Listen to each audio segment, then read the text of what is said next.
So my name is Lowee. I have been a member now for about a year. My journey here was quite a long one.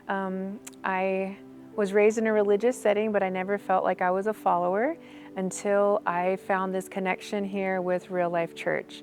Once we finally made the transition, my husband and I, from watching online to coming in, we just felt this strong connection, like we found our new church family that we are happy and blessed to have been a part of. We started coming in May, and then we did a Connect class, and then we decided to get baptized as soon as we possibly could.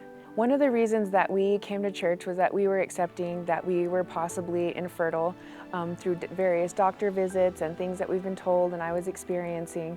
And we just felt that we needed that foundation in something besides each other or the earthly things. So we found this church, and what was so amazingly beautiful was that the series that was going on was How to Be a Christian Parent in Today's World. We listened to that series and we spoke about that series on our walks and during prayers. After that series, I remember when I first seen Micah come on stage, she was talking about the kids ministry, and I was just amazed, and I actually reached out to her and told her, the struggling to get pregnant and how, almost if she can do it, I can be called to do something bigger than myself. And I was being called to do something, I just didn't know how to answer.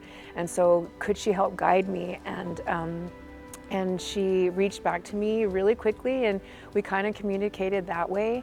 And at the women's retreat, we finally got to meet in person, and that was great. And when I met her in person, I told her that I was pregnant. I ran up to her and I just said, "Hey Micah, it's me, we emailed. I'm not even sure if you remember, but I have a miracle." And here we are, and now afterwards, I joined the kids ministry immediately, and I said, "Put me to use. Let me have practice with all the babies."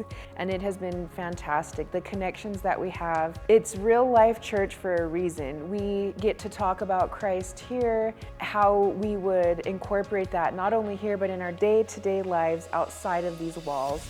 I've met teachers and people who work in different offices and stay-at-home moms, and a couple of great gentlemen also who have gotten plugged in.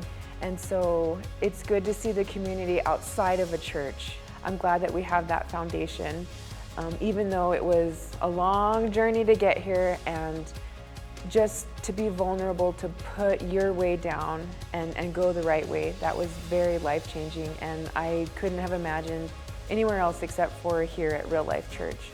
And I strongly feel that even if we didn't receive this blessing, it still would have been a blessing to be here and be a part of a community that is so supportive and will not lead you in the wrong direction and tell you it's not your way, but lead back to the Bible, the Word, the living Word that we've been so freely given. Even with all the struggles and hardships that come along with it, we feel safe and secure, and that we have brothers and sisters all around us constantly.